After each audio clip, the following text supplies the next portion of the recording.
हम स्टार्ट करते हैं। हमारा चैप्टर चल रहा था फॉर्म्स ऑफ बिजनेस ऑर्गेनाइजेशन। दो इंटरप्राइजेस होती हैं, एक प्राइवेट इंटरप्राइजेस और एक पब्लिक इंटरप्राइजेस।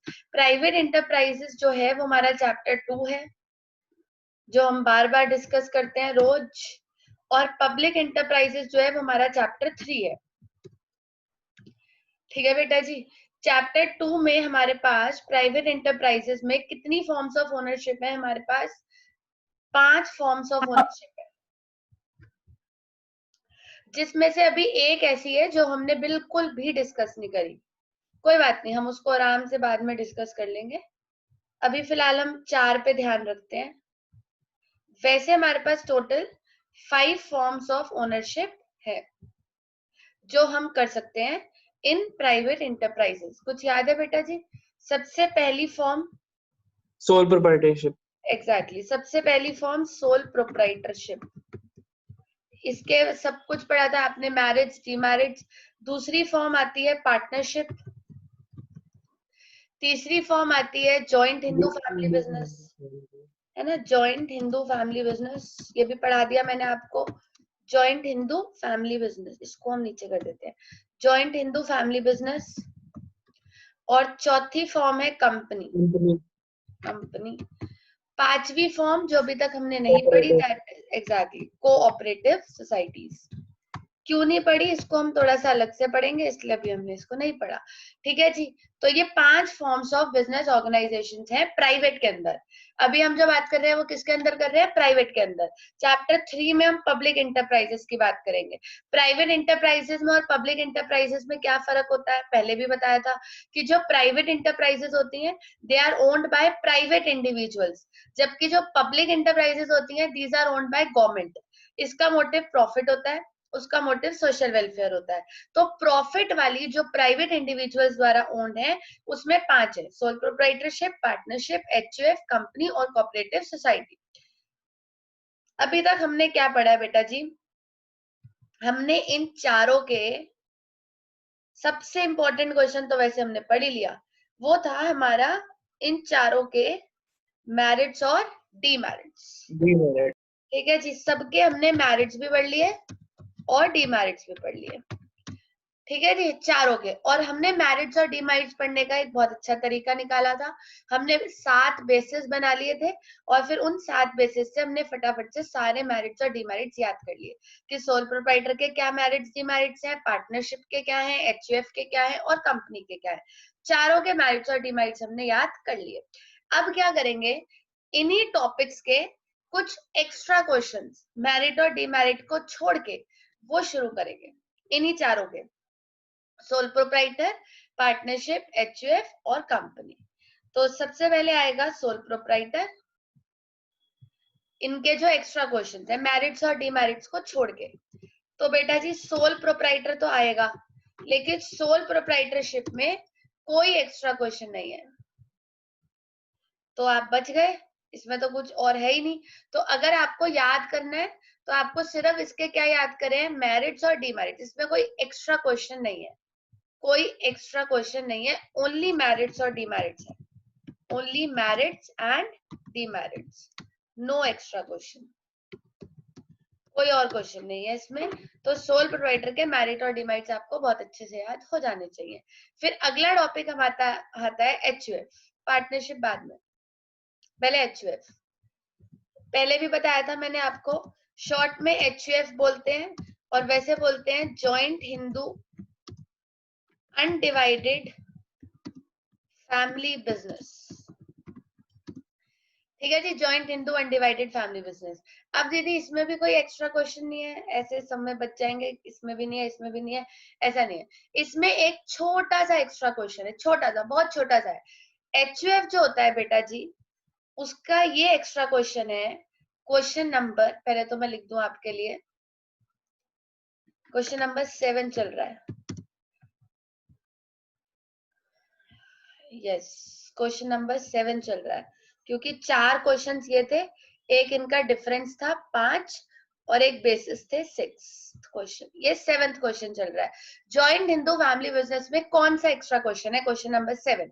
वो क्वेश्चन है टाइप्स ऑफ एचयूएफ। क्लियर है ना बेटा जी? चैप्टर सही समझ में आ रहा है जैसे भी चल रहा है? टाइप्स ऑफ एचयूएफ, वो एक्स्ट्रा क्वेश्चन है, टाइप्स ऑफ एचयूएफ। हमारे पास कितने टाइप्स के एचयूएफ हैं? तो हमारे पास 2 टाइप्स के एचयूएफ होते हैं। We have 2 types of HUF. अजीब से नाम है बड़े। एक का नाम है बेटा जी दया भाग, और दूसरे का नाम है मिटकाशरा।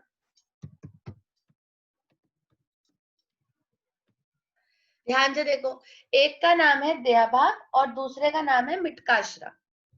एक और है मिटकाशरा। तो क्या फर्क है दोनों में, दया भाग और मिटकाशरा में? इसमें क्या है कि अगर आप दया भाग की बात करो और ये है मिटकाशरा, दया भाग वाला एचयूएफ जो है सिर्फ वेस्ट बंगाल में प्रिवेल करता है, सिर्फ वेस्ट बंगाल में प्रिवेल करता है। क्या है इसकी खासियत कि बेटा जी both male and female members, एक लाइन लिख लो फिर दोनों बातें समझाती हूँ। Both male and female members can be co partners. क्या सीखा था आपने? एक कर्ता होता है और कर्ता को छोड़ के जो रह जाते हैं उन्हें बोलते हैं को पार्टनर्स। तो दया भाग वाला सिस्टम सिर्फ वेस्ट बंगाल में प्रिवेल करता है। इसमें मेल और फीमेल दोनों एचयूएफ में पार्टिसिपेट कर सकते हैं। आप जानते हैं कि इंडिया का कल्चर थोड़ा सा पुराना है बेटा जी, ठीक है, आपको पता है। और फीमेल मेंबर्स को जनरली फैमिली बिजनेस में अलाउ नहीं किया जाता है। तो दया भाग जो है वो वेस्ट बंगाल में प्रिवेल करता है, जिसमें मेल और female members both can be को पार्टनर इन एचयूएफ। दोनों पार्टिसिपेट करेंगे, मेल्स भी और फीमेल्स भी। बट बाकी सारे इंडिया में आज भी मिटकाशरा फॉलो होता है। Rest of India, rest of India में ये प्रिवेल करता है और इसमें बेटा जी only male members can be co partners in HUF. ठीक है जी, समझ गए आप? सिर्फ मेल मेंबर्स ही फैमिली बिजनेस में आएंगे, फीमेल मेंबर्स नहीं आएंगी। वेस्ट बंगाल में ऐसा नहीं है। वेस्ट बंगाल आप सब जानते हैं कि केरला, वेस्ट बंगाल ये कुछ डेवलप्ड स्टेट्स है। तो केरला ने मिटकाशरा फॉलो करना बंद कर दिया है। केरला सॉरी वेस्ट बंगाल।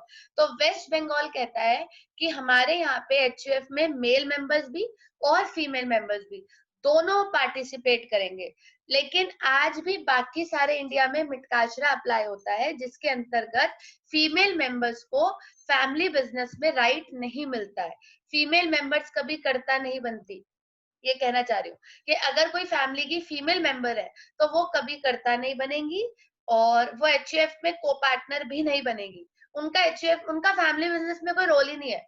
लेकिन अगर हम दया भाग की बात करें तो उसमें वुमेन्स को अलग से एचयूएफ में पार्टिसिपेट करने का मौका दिया जाता है, कर्ता बनने का भी मौका दिया जाता है। जब को पार्टनर बनेंगे तो कर्ता भी बनेंगे, सब कुछ बनेंगे। मतलब male and female both are equal for Dayabhaga in West Bengal.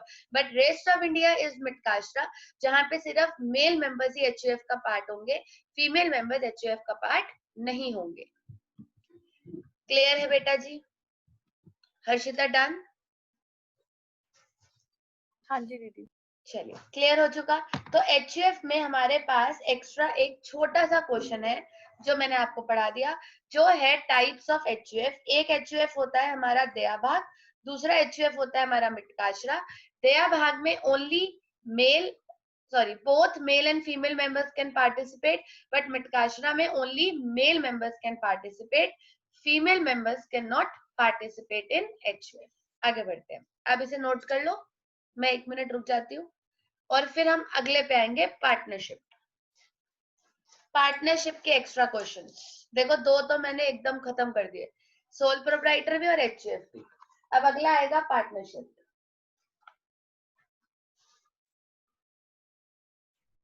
दी हाँ जी, दी जैसे अगर कोई बिजनेस स्टार्ट कर रहा है एचयूएफ का और उसमें फीमेल ही सबसे बड़ी है, तो क्या फीमेल को पार्टिसिपेट ही नहीं करने देंगे?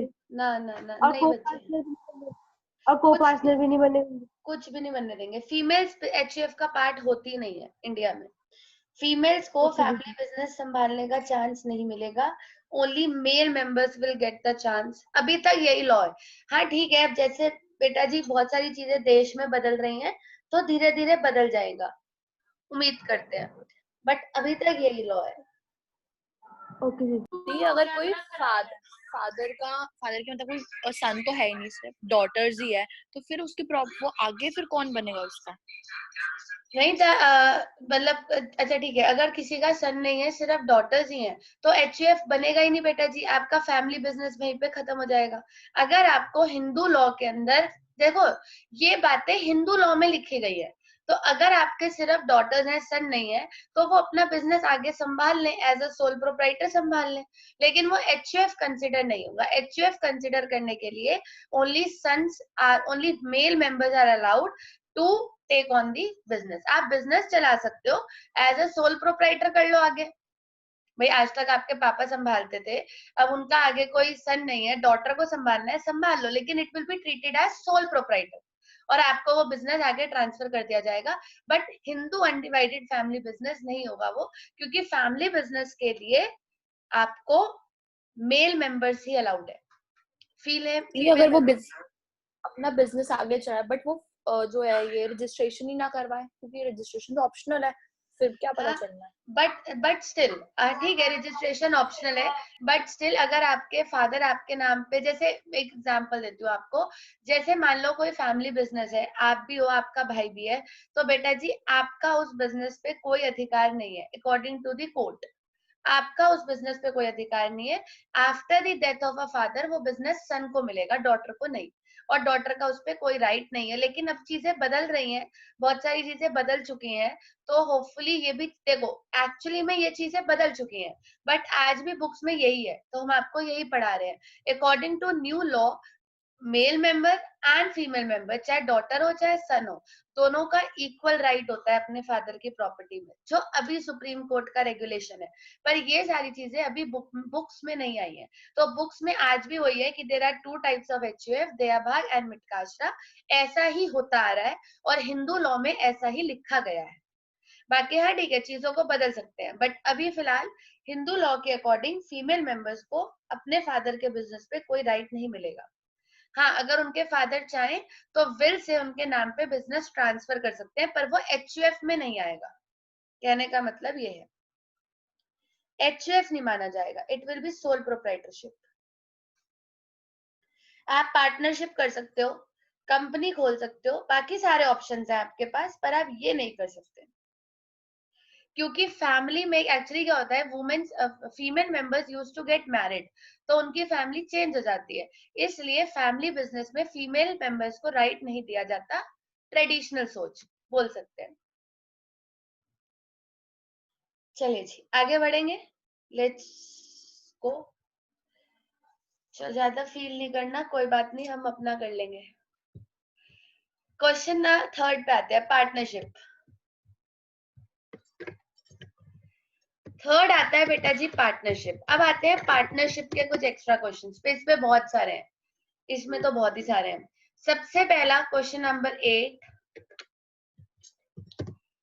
Types of partner. Types of partner, आपको इसके लिए बेटा जी एक चार्ट बनाना पड़ेगा, तो आप मेरे साथ साथ फटाफट ड्रॉ कर लो। कितने टाइप्स के पार्टनर होते हैं, बहुत इंटरेस्टिंग लगेगा आपको ये। How many types of partners, chart बना लीजिएगा। सबसे पहला आएगा बेसिस,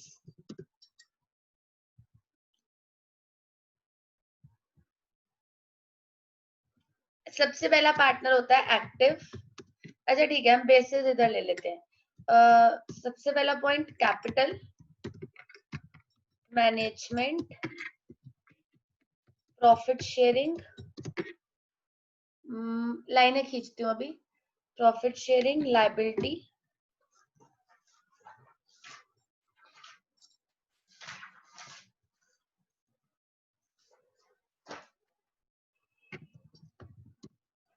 और reason.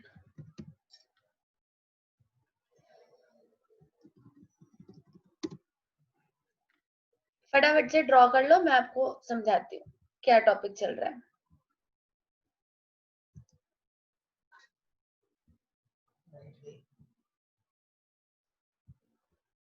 Capital management, profit sharing,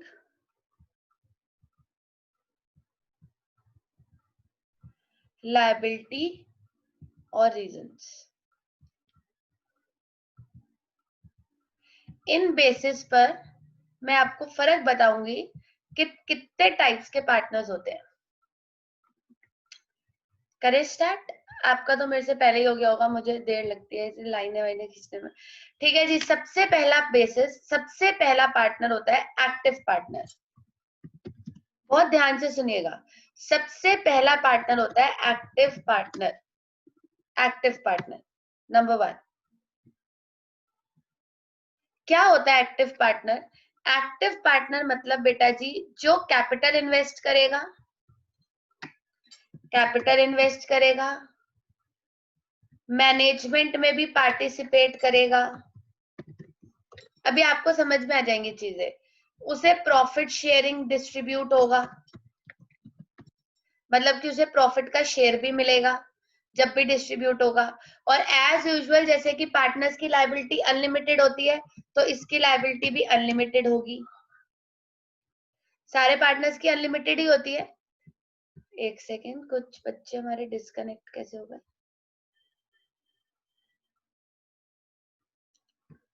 एक सेकेंड बेटा जी, चलिए जी, कुछ प्रॉब्लम हो गई होगी शायद नेटवर्क। चलो कोई बात नहीं, क्लियर है, अब आगे शुरू करें। तो ये हमारे बेसिस हैं। Basis capital management, profit sharing, liability और रीजंस। तो मैं आपको क्या पढ़ा रही थी, वापस आते हैं कि सबसे पहला पार्टनर होता है बेटा जी एक्टिव पार्टनर। सबसे पहला पार्टनर होता है एक्टिव पार्टनर। एक्टिव पार्टनर की क्या खासियत होती है आप पढ़ सकते हो। एक तो वो कैपिटल इन्वेस्ट करेगा, ठीक है, मैनेजमेंट में पार्टिसिपेट भी करेगा, जब प्रॉफिट शेयर होगा तो उसको भी मिलेगा, डिस्ट्रीब्यूट होगा उसको, लायबिलिटी उसकी अनलिमिटेड होगी। तो दीदी यही तो होता है, और क्या होता है? सब कुछ हो गया, ठीक है। इसके लिए आपको कोई रीजन नहीं चाहिए, ये तो समझ में आ गया कि this is active partner. Who is active partner? जो बेटा जी सब कुछ करता है, सब कुछ, पैसा भी इन्वेस्ट कर रहा है, मैनेजमेंट में भी पार्टिसिपेट कर रहा है, प्रॉफिट का शेयर भी ले रहा है, उसकी लायबिलिटी भी अनलिमिटेड है, वो सब कुछ कर रहा है। That is called as active partner. दूसरा पार्टनर होता है, जैसे ही दूसरा पढ़ाऊंगी आप समझ जाओगे। दूसरा पार्टनर होता है स्लीपिंग पार्टनर। इसका दूसरा नाम होता है डोमेंट। स्लीपिंग पार्टनर, और कुछ लोग इसको बोलते हैं डोमेंट पार्टनर। तो क्या फर्क होता है एक्टिव पार्टनर में और स्लीपिंग डोमेंट पार्टनर में? एक सेकेंड। जो बेटा जी स्लीपिंग और डोरमेंट पार्टनर होता है, बहुत ध्यान से समझना, वो कैपिटल तो इन्वेस्ट करता है, वो कैपिटल इन्वेस्ट करता है, पर वो मैनेजमेंट में पार्टिसिपेट नहीं करता। Do not participate. अब आपको दोनों में फर्क समझ आ गया होगा। मतलब वो पैसा तो लगाता है, लेकिन वो मैनेजमेंट में पार्टिसिपेट नहीं करता है। जब वो काम वाम कुछ नहीं करता, जब भी प्रॉफिट शेयर होता है तो हम उसे डिस्ट्रीब्यूट कर देते हैं, और उसकी भी लायबिलिटी कैसी होती है? अनलिमिटेड।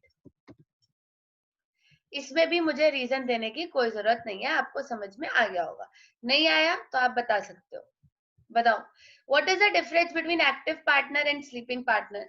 एक्टिव पार्टनर मींस जो सब कुछ करेगा, जो पार्टनर कैपिटल भी इन्वेस्ट करेगा, मैनेजमेंट में भी पार्टिसिपेट करेगा, प्रॉफिट का शेयर भी लेगा, और उसकी लायबिलिटी भी अनलिमिटेड होगी। That is called as active partner. Sleeping partner वो होते हैं जो मैनेजमेंट में पार्टिसिपेट नहीं करते।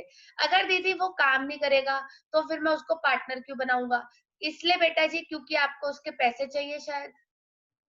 सोचो, मान लो आपका कोई दोस्त है और अभी आप एक फर्म स्टार्ट करने जा रहे हो और आपको पैसों की जरूरत है। आप उसके पास गए कि भाई तू भी मेरा पार्टनर बन जा। उसने कहा यार मैं नहीं बन रहा पार्टनर, मेरा तो काम चल रहा है, मेरे पे टाइम ही कहाँ है। तो आपने उसे कहा कि चल ठीक है, तू ना मेरी फर्म का स्लीपिंग पार्टनर बन जा। स्लीपिंग पार्टनर मतलब जो कैपिटल इन्वेस्ट करेगा, प्रॉफिट शेयरिंग में हिस्सा लेगा, उसकी भी लायबिलिटी अनलिमिटेड है, लेकिन वो मैनेजमेंट में पार्टिसिपेट नहीं करता है। Do not participate in management, वो मैनेजमेंट में पार्टिसिपेट नहीं करता। क्लियर है? उसको हम बोलते हैं sleeping partner. Active partner, sleeping partner. तीसरा आता है सीक्रेट पार्टनर। सीक्रेट पार्टनर, इसको भी सुनो। एक्टिव समझ आ गया, स्लीपिंग समझ आ गया। एक्टिव जो सब कुछ करेगा, स्लीपिंग जो मैनेजमेंट में पार्टिसिपेट नहीं करेगा। तो फिर वो पार्टनर क्यों बना? क्योंकि हमें उसके फंड्स की जरूरत थी। वैसे ही पार्टनरशिप में लिमिटेड कैपिटल होती है भाई, तो जो पैसा लगा रहा है लगा लो। लेकिन उसने पहले ही बोल दिया कि भाई मैं स्लीपिंग पार्टनर हूँ, मैं ज्यादा आऊंगा नहीं, ना डिसीजन में ज्यादा बोलूंगा, जो कर रहे हो कर लेना, बस जो भी प्रॉफिट होगा उसका हिस्सा मुझे दे देना। That partner is called as sleeping partner. तीसरा होता है बेटा जी सीक्रेट पार्टनर। इस पे कोई तुक्का लगाएगा? अब तो आप ट्राई कर सकते हो, 2-3 पढ़ा दिए। इन्वेस्ट नहीं करेगा। नहीं तो करेगा। अरे अगर कोई इन्वेस्ट नहीं करेगा बेटा जी तो पार्टनर कैसे? सब इन्वेस्ट करेगा। ठीक है, अब ध्यान से सुनना। पार्टिसिपेट भी करेगा, इन्वेस्ट भी करेगा, पावर शेयरिंग। पार्टिसिपेट भी करेगा, और भाई जब कैपिटल लगाई है तो प्रॉफिट का शेयरिंग मिलेगा। पैसा क्यों लगाया फिर मैंने? यही तो सबसे मेन है। प्रॉफिट का शेयर भी लेगा। लिमिटेड होगा लेकिन, अनलिमिटेड ही लिमिटेड। होगा। तो फिर दीदी फर्क क्या हुआ? सही बात है भाई, फर्क क्या हुआ? एक्टिव की और आइडेंटिटी उसमें नहीं होगी, वो डिस्क्लोज नहीं होगी पब्लिक में। वो ये सब कुछ करेगा, लेकिन बेटा जी जब वो पार्टिसिपेट करेगा ना, तो उसका जो पार्टिसिपेशन है इट विल बी, बहुत ध्यान से समझना है, उसका जो पार्टिसिपेशन है it will be kept secret from public. हम पब्लिक को नहीं बताएंगे कि वो पार्टनर है, डीड में कहीं नहीं शो करेंगे वो पार्टनर है, पर वो पार्टनर है, लेकिन लोगों को नहीं पता कि वो पार्टनर है। ऐसा partner is called as secret partner. अब सवाल ये पैदा होता है कि ऐसा पार्टनर आपने रखा ही क्यों है? पहले तो ये बताओ, ऐसा आपकी फर्म में कोई पार्टनर क्यों बनेगा? कभी कभी क्या होता है बेटा जी, किसी की ना गुडविल इतनी अच्छी नहीं होती है। मान लो किसी पे कोर्ट केस चल रहा है, या कोई अभी जेल वेल से होके आया है, बहुत सारी चीजें होती है, कोई किसी का कोई क्रिमिनल बैकग्राउंड है, हो सकता है ना, एक्स वाई जेड। तो अब मान लो आप पार्टनरशिप फर्म स्टार्ट करने जा रहे हो और वो आपका दोस्त है, ठीक है, अब हो गई उससे गलती, अब आपके बात हो गई कि ठीक है पार्टनरशिप करनी है। अब आपको ये पता है कि अगर मैंने पब्लिक को बता दिया कि ये पार्टनर है, तो मेरी फर्म की रेपुटेशन तो गई, ना ही आपको कोई उधार सामान देगा, ना आपसे कोई डील करेगा। तो इसलिए आपने उसको सीक्रेट पार्टनर बना रखा है। उसने आपकी कंपनी में फंड्स तो लगा रखे हैं ना, वो डिसीजन मेकिंग में भी रोल प्ले कर रहा है, लेकिन दुनिया को नहीं पता कि वो पार्टनर है। That kind of partner is called as secret partner. सोच समझ के बताओ। 3 क्लियर हुए? तो 3 और 6 हैं, टोटल 6 है। सबसे पहला पार्टनर एक्टिव पार्टनर, दूसरा पार्टनर स्लीपिंग पार्टनर, तीसरा partner secret partner. Active partner जो कैपिटल इन्वेस्ट करेगा, मैनेजमेंट में पार्टिसिपेट करेगा, प्रॉफिट का शेयर लेगा, अनलिमिटेड लायबिलिटी। ये तो नॉर्मल है, ये तो सब कुछ नॉर्मल है। स्लीपिंग पार्टनर मतलब जो कैपिटल इन्वेस्ट करेगा पर मैनेजमेंट में पार्टिसिपेट नहीं करेगा, प्रॉफिट का शेयर लेगा और लायबिलिटी अनलिमिटेड, ये काम नहीं करेगा, he will be sleeping. Secret partner means जो सब कुछ करेगा लेकिन पब्लिक से छुप के, it will be kept secret from public, उसे हम सीक्रेट पार्टनर बोलते हैं। चौथा पार्टनर आता है बेटा जी नॉमिनल। कुछ पूछना चाहते हो पूछ सकते हो। दी हाँ जी बताइए बेटा जी। जैसे सीक्रेट पार्टनर के बारे में कोर्ट को भी नहीं पता होगा अगर हमने रजिस्टर कराया है पार्टनरशिप के नहीं लिए, पता, फॉर्म रजिस्टर पता, कराया it is only secret from public, only secret from public. आपने कोर्ट बेटा वाले जी, उसे करने। कोर्ट को पता है आपके रजिस्ट्रेशन में तो वो है, आपकी जहाँ पे फर्म रजिस्टर्ड हुई है वहां पे तो वो है, लेकिन पब्लिक कौन सा आपका रजिस्ट्रेशन जाके देख रही है? एक सिंपल सी बात है भाई, कोई फर्म है, ठीक है, मुझे तो यही पता है ना कि जो लोग दिख रहे हैं वही पार्टनर है, मुझे क्या पता कि अंदर खाने कोई एक और पार्टनर है। तो द थिंग इज कि ये फर्म के कागजों में तो है लेकिन पब्लिक से छुपा हुआ है। क्लियर है बेटा? चलो फोर्थ पे बढ़ती हूँ। What is nominal partner? अब ध्यान से सुनना। नॉमिनल पार्टनर मीन्स जो कुछ इन्वेस्ट नहीं करेगा, नो इन्वेस्टमेंट, कुछ और लिखो, नॉट इन्वेस्ट, ठीक है सही था।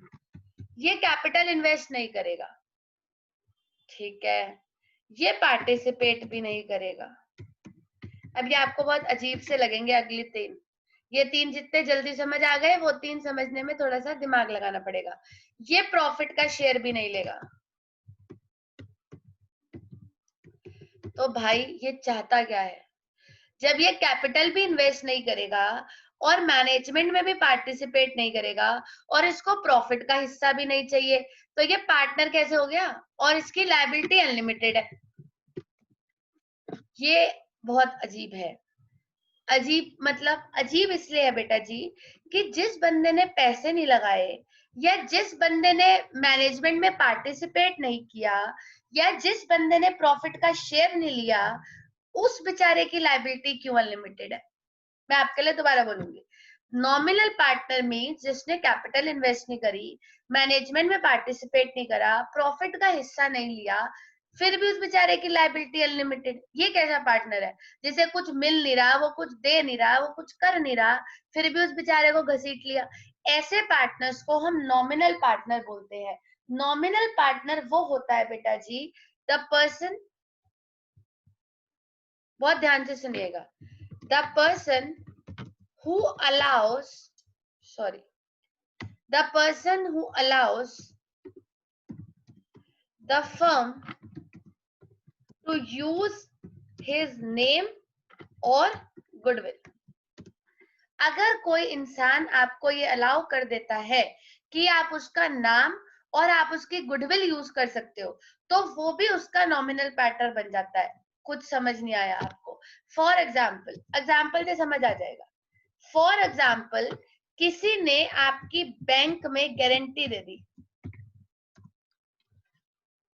होता है। मान लो मैं लोन लेने जा रही हूँ, अब बैंक वालों ने कहा भाई किसी की गारंटी लाओ, मैं आपकी गारंटी लेके चली गई, तो आप मेरी फर्म के क्या बन गए? Nominal partner. आपने मेरे फर्म में कोई पैसा नहीं लगाया, आपको पता भी नहीं मैं करती क्या हूँ, ना आप मुझसे कोई प्रॉफिट का हिस्सा लेते हो। बट बेटा जी कभी कभी इंसान अपनेपन में सामने वाले को अपने नाम या अपनी गुडविल का इस्तेमाल करने देता है। जैसे उसकी बैंक में गारंटी दे दी लोन लेते हुए, क्योंकि बेटा जी यूजुअली जब आप बैंक में अकाउंट खोलते हो या बैंक से लोन लेते हो, तो किसी पर्सन की, थर्ड पर्सन की गारंटी चाहिए होती है, जो ये कहे कि हाँ ये बंदा जेन्युइन है और ठीक है, कोई दिक्कत आपको नहीं आएगी, अगर आपको दिक्कत आई तो मैं खड़ा हूँ। इसीलिए उसकी लायबिलिटी भी अनलिमिटेड है।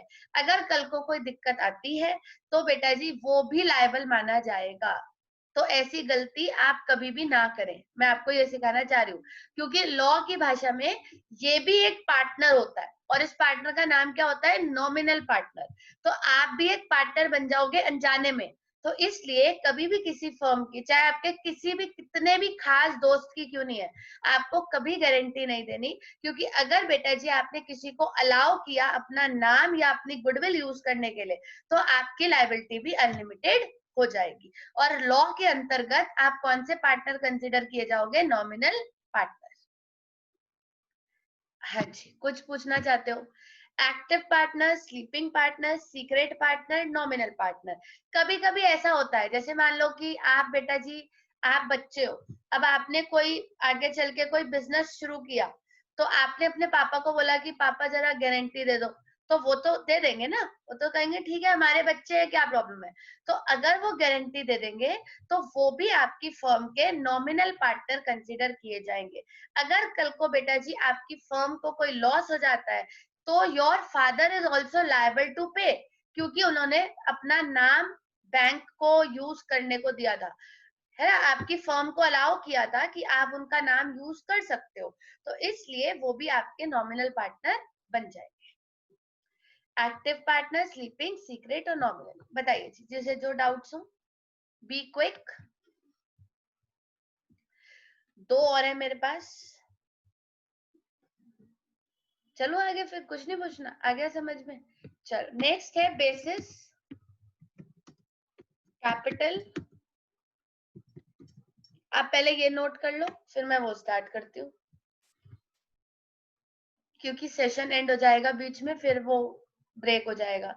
आप पहले ये नोट कर लीजिए 2 मिनट। ये 4 पार्टनर्स हो गए, अभी हमारे 2 और हैं, एक्टिव, स्लीपिंग, सीक्रेट और नॉमिनल। ये 4 हो गए, 2 और ये भी नोट करना है। Types of HUF, Dayabhaga और Mitakshara. Be quick.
Fifth partner, partner by estoppel. वैसे भी हमें इसके लिए जगह ज्यादा चाहिए होती है. बेसिस, देखो सिंपल सिंपल वाले तो हो गए. Capital, management, profit sharing,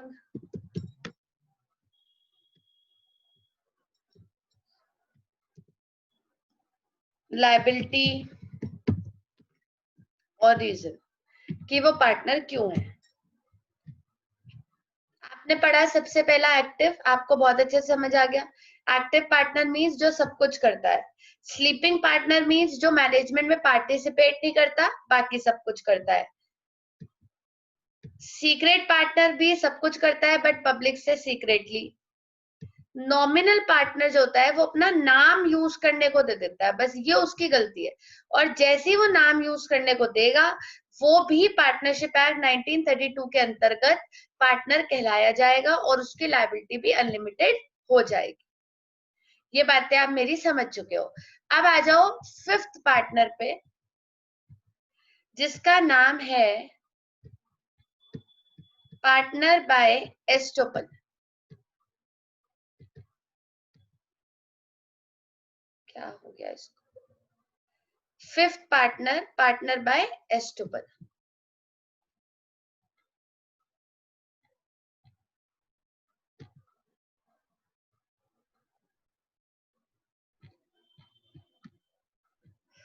partner by estoppel. ठीक है जी, ये है आपकी spelling. Who is partner by estoppel? अब ध्यान से सुनना. पार्टनर बाय एस्टोपल भी वही है जो कैपिटल इन्वेस्ट नहीं करता, नॉट इन्वेस्ट. मैनेजमेंट में पार्टिसिपेट करता है दीदी? नहीं बेटा जी, वो भी नहीं करता. Don't participate. वो कहता है मुझे मैनेजमेंट में कोई इंटरेस्ट नहीं है. Don't participate. तीनों आखिरी के तीनों एक जैसे हैं. प्रॉफिट शेयर करता है? नहीं, not profit sharing. Not distributed. इसको प्रॉफिट का शेयर नहीं मिलता है. स्टिल इसकी लायबिलिटी क्या है? अनलिमिटेड. इसकी लायबिलिटी भी क्या है? अनलिमिटेड. अब सवाल ये पैदा होता है कि चलो ठीक है दीदी, नॉमिनल वाला तो समझ में आ गया कि भाई उसने अपना नाम यूज करने को दिया इसलिए वो नॉमिनल पार्टनर बन गया, जबकि उसने ना ही कोई कैपिटल लगाई थी, ना मैनेजमेंट में पार्टिसिपेट किया था, ना प्रॉफिट शेयरिंग था, बट स्टिल वो पार्टनर बन गया क्योंकि उसने अपना नाम यूज करने को दिया. ये क्यों पार्टनर बना? इसने क्या यूज करने को दिया है? पार्टनर बाय एस्टोपल ने बेटा जी कुछ यूज करने के लिए नहीं दिया है. पार्टनर बाय एस्टोपल ने एक गलती करी है. वो गलती क्या है? द पर्सन, कौन होता है partner by estoppel? The person who, जगह कम है यहाँ पे थोड़ी सी. ठीक है जी. The person who by his words,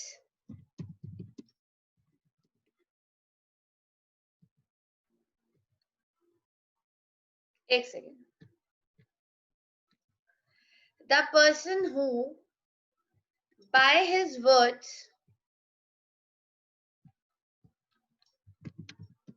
or conduct, by his words or conduct shows off that he is partner. अब ये बात समझने में थोड़ा सा आपको टाइम लगेगा, तो आप इसे समझ सकते हैं. His words or conduct shows off that he is partner. मतलब बेटा जी, अगर आप अपने वर्ड से या अपने कंडक्ट से, कंडक्ट मतलब जो आप एक्शंस करते हो, उससे ऐसा किसी को जताने की कोशिश करते हो कि मैं भी इस फर्म का पार्टनर हूं, तो आप भी पार्टनर माने जाओगे. जैसे मैं आपको एक पहले एग्जांपल देती हूँ, फिर ये वाली लाइन दोबारा पढ़ती हूँ. मान लो कि फर्म का किसी के साथ कोई कॉन्ट्रैक्ट हो रहा है. बहुत धीरे धीरे समझते हैं. एक फर्म है, उसका किसी के साथ कोई कॉन्ट्रैक्ट हो रहा है.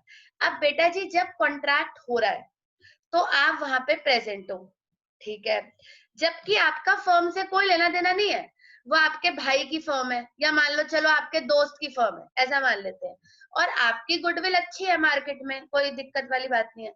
अब जो सामने से कॉन्ट्रैक्ट करने बंदा आया, ऑर्डर देने आया एक बंदा, तो जो बंदा सामने से ऑर्डर देने आया वो आपका जानकार निकला.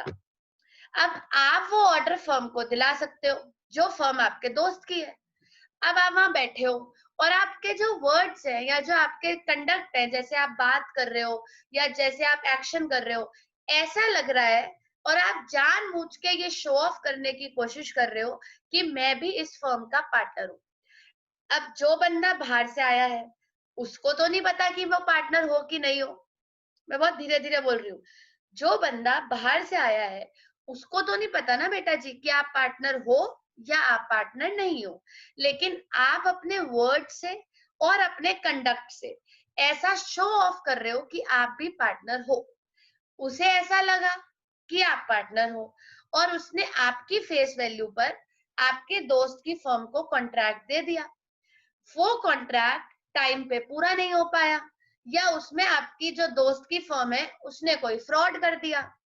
अब वो बंदा ये कहता है कि जी मैं तो इसे जानता था, मैंने तो इसकी शक्ल पे ही दिया. कोर्ट ये कहता है कि जी ये तो पार्टनर है ही नहीं. अब उसको आपने ऐसा शो क्यों किया कि आप पार्टनर हो? अगर वो कोर्ट में ये प्रूफ कर दे, मैं ये लाइन ना 4 बार बोल देती हूँ, अगर वो कोर्ट में ये प्रूफ कर दे कि जिस दिन वो कॉन्ट्रैक्ट देने आया था, उस दिन आपके जो वर्ड्स थे और आपके जो कंडक्ट्स थे, वो ये शो कर रहे थे, एक वर्ड चेंज करना चाहूंगी, shows impression that you are a partner. वो ऐसा शो कर रहे थे, जानबूझ के शो कर रहे थे, तो बेटा जी कोर्ट ये कह देगा कि जी आप भी पार्टनर हो और आप भी आ जाओ, आपकी भी लायबिलिटी अनलिमिटेड है, आ जाओ. आपने झूठ, आपने भी तो फ्रॉड किया. एक सिंपल सी बात आती हूँ, मैं किसी फर्म की पार्टनर नहीं हूँ, लेकिन मैं उसको कॉन्ट्रैक्ट दिलाने के लिए जानबूझ के ही आपके आगे शो ऑफ करूं कि हाँ मैं भी पार्टनर हूँ, मैं भी पार्टनर हूँ. अब आप मुझे जानते हो, है ना, तो आप ये सोचोगे कि अरे ठीक है दीदी है तो क्या दिक्कत है. आपने मेरे फेथ पर, मेरे ट्रस्ट पर उन्हें कॉन्ट्रैक्ट दिया, मैंने आपसे झूठ बोला.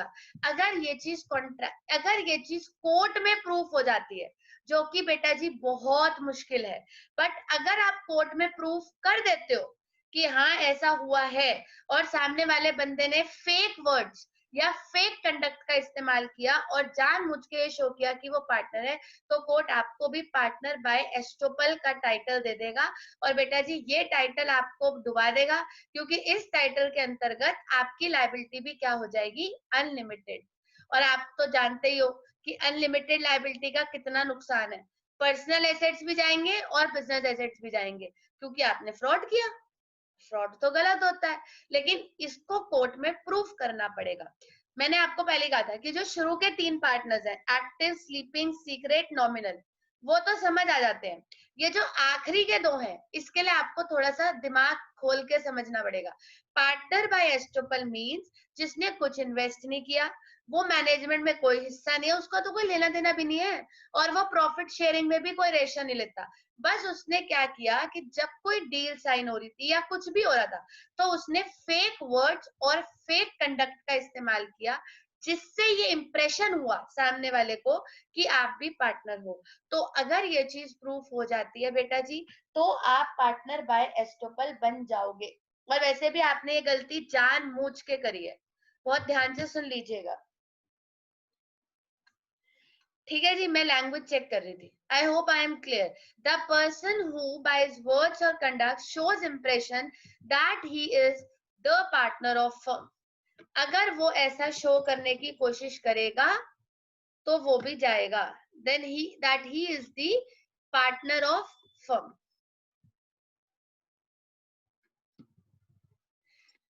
आई hope I am clear.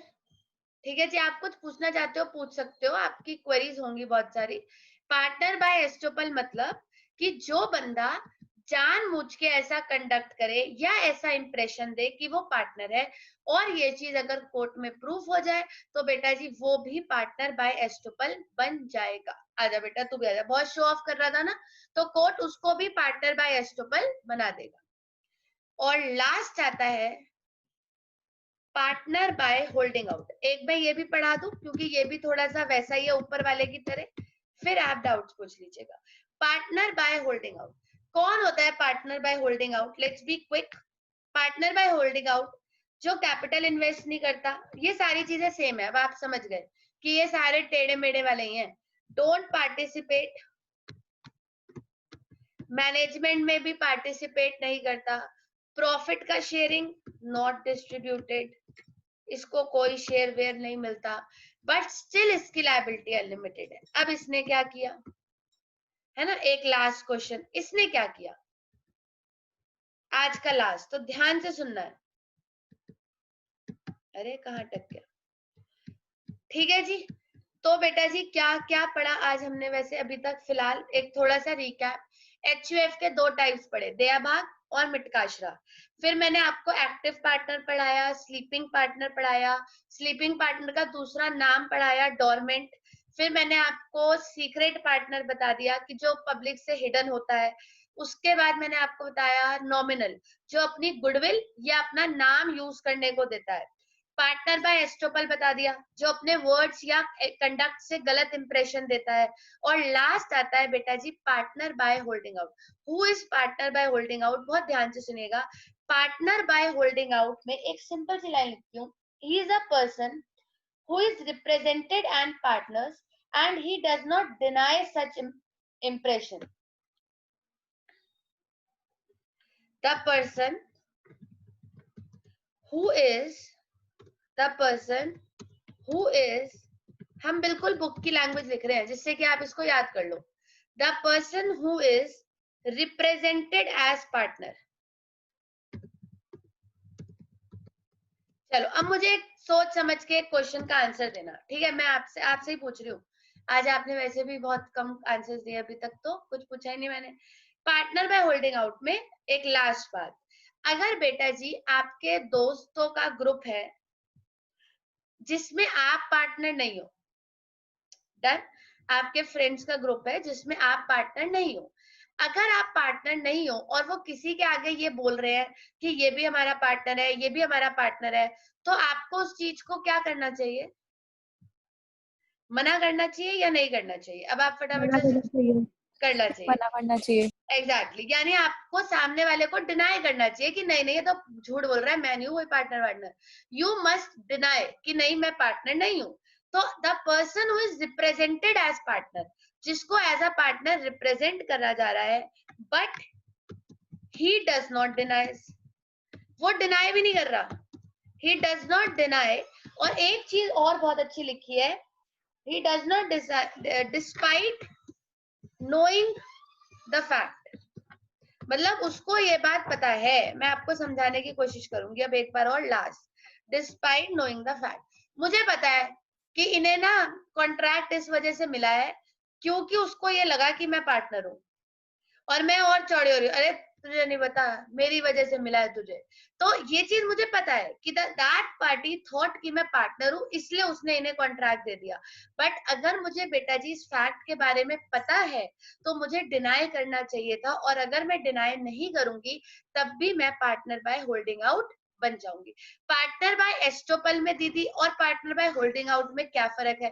Partner by estoppel में बेटा जी आप अनजाने में गलती कर रहे थे, बहुत ध्यान से सुनिएगा, अनजाने में आपको नहीं पता था कि अच्छा जो आप कर रहे हो उससे सामने वाले को ऐसा लग रहा है कि आप पार्टनर हो, आप तो अनजान थे बट फिर भी आप फंस गए। लेकिन पार्टनर बाय होल्डिंग आउट में आप जानबूझ के गलती कर रहे हो, इसीलिए मैंने लिखा है but he does not deny despite knowing the fact. उसे पता था बट फिर भी वो डिनाई नहीं कर रहा। अरे क्यों? यानी कि आप अपना मिसयूज होने दे रहे हो, और अगर आप अपना मिसयूज होने दे रहे हो बेटा जी तो कल को आप भुगतो। आपने मना क्यों नहीं किया? बट ये दोनों जो है ये कोर्ट में प्रूफ करने पड़ेंगे, जो कि बहुत मुश्किल है। ठीक है, अगर कोई सामने वाला कर दे कि जी अनजाने में हुआ या जानबूझ के हुआ, जैसे भी हुआ, अगर अनजाने में हुआ तो पार्टनर बाय एस्टोपल, और अगर जानबूझ के किया तो पार्टनर बाय होल्डिंग आउट, और दोनों के दोनों फंसेंगे क्योंकि दोनों की लायबिलिटी कैसी डिक्लेयर हो जाएगी? अनलिमिटेड। याद रखिएगा, ठीक है जी। तो ये हमारे 6 तरीके के पार्टनर्स हैं, active, sleeping, secret, nominal, estoppel और होल्डिंग आउट। अब आप क्वेरीज पूछ सकते हैं। एक्टिव जो सब कुछ करेगा, स्लीपिंग जो काम नहीं करेगा, सीक्रेट जो पब्लिक से छुपा हुआ है, नॉमिनल जो अपना नाम और गुडविल का इस्तेमाल करने देगा, एस्टोपल जो अनजाने में गलती कर रहा है, उसको नहीं पता कि अच्छा उसका एक्शन ऐसा हो रहा है, और होल्डिंग आउट जो जानबूझ के फैक्ट्स को जानने के बाद भी डिनाई नहीं कर रहा है, that is called as partner by holding out. ये 6 तरीके के पार्टनर्स हैं, और बेटा जी 2 टाइप्स का एचयूएफ है। बाकी की क्लास हम नेक्स्ट मंडे को कंटिन्यू करेंगे। अब आप इसमें डाउट्स पूछ सकते हैं। दी नॉमिनी और पार्टनर बाय होल्डिंग आउट में डिफरेंस क्या है? नॉमिनल बेटा जी अच्छा आप ये कहना चाहते हो कि वो भी जानबूझ के कर रहा है, ये भी जानबूझ के कर रहा है, ये जानबूझ के शो कर रहा है सिर्फ, वो तो बेटा जी प्रॉपर साइन करके नाम दे रहा है, उसे तो पता है कि हाँ मैं गारंटी दे रहा हूँ, वो तो प्रॉपर कागज पे साइन करेगा कि हाँ मैं गारंटी देता हूँ, अगर ये कल को लोन नहीं चुका पाएगा तो मैं खड़ा हूँ। That is partner bye nominal, nominal partner. और होल्डिंग आउट वाला पार्टनर वो है जो रिप्रेजेंट कर रहा है, सिर्फ शो कर रहा है कि हाँ मैं पार्टनर हूँ, सामने वाले को ऐसा लग रहा है कि वो पार्टनर है बट कोई रिटर्न प्रूफ नहीं है। लेकिन नॉमिनल पार्टनर का तो रिटर्न प्रूफ है, उसने तो खुद साइन करे है। बट हाँ ठीक है, मतलब उनके उसके नाम से ही जो दूसरे हाँ पर्सन है उसने इन्वेस्ट किया कंपनी में। हाँ बोल सकते हो, उसने पूरा आपको अलाउ किया है कि हाँ तू मेरा नाम यूज कर ले, मेरी गुडविल यूज कर ले, उसने अलाउ किया है कि ठीक है, उसने तो खुद अपने पैर पे कुल्हाड़ी मारी है ना, तो दैट इज नॉमिनल पार्टनर, उसने तो खुद कहा है कि ठीक है तू मेरे नाम को अलाउ कर ले। पार्टनर बाय होल्डिंग आउट ने जानबूझ के फ्रॉड करने की कोशिश करा है। नॉमिनल पार्टनर कोई फ्रॉड नहीं कर रहा, वो तो आपको अपना नाम और गुडविल यूज करने के लिए दे रहा है। जैसे for example your father, your brother, जो ऐसा होता है फैमिलीज में कि जब आप कोई लोन लेते हो तो गारंटी चाहिए होती है, तो आपके पापा लोन दे गारंटी देंगे, क्यों नहीं देंगे? तो जब वो गारंटी देंगे तो वो भी आपकी फर्म के कैसे पार्टनर बन जाएंगे? Nominal partner. Holding out means आपके पापा कोई साइन वाइन नहीं कर रहे हैं, कोई गारंटी नहीं दे रहे हैं, बस वो लोगों के आगे ऐसे शो कर रहे हैं कि हाँ मैं भी पार्टनर हूँ, जिससे कि सबको लगे कि आपके पापा भी पार्टनर है, और फिर आपकी आपकी अभी आपने नया बिजनेस शुरू करा है, तो आपकी फेस वैल्यू पे तो लोग पैसे लगा नहीं देते, और आपके पापा भी पार्टनर है ये सोच के आपको कॉन्ट्रैक्ट्स मिलने लग गए। तो this is partner by holding out. दोनों चीजों में डिफरेंस है, गारंटी देने में और सिर्फ शो ऑफ करने में डिफरेंस है। बाकी अगर डिफरेंस ना भी हो बेटा जी, तो ये तो है ही कि दोनों ही कैपिटल इन्वेस्ट नहीं करते, दोनों ही मैनेजमेंट में पार्टिसिपेट नहीं करते, दोनों ही प्रॉफिट शेयर नहीं करते, और दोनों की लायबिलिटी अनलिमिटेड है। तो फंसना तो दोनों नहीं है, चाहे नॉमिनल हो, चाहे होल्डिंग आउट हो, चाहे एस्टोपल हो। और पूछिएगा डाउट्स, जिन्हें डाउट्स नहीं है नोट कर लीजिए और फिर आप लीव कर सकते हो। नोट अच्छे से कर लीजिएगा बेटा जी, कुछ छुटे ना, और साथ साथ क्वेरीज पूछना चाहते हो तो पूछो।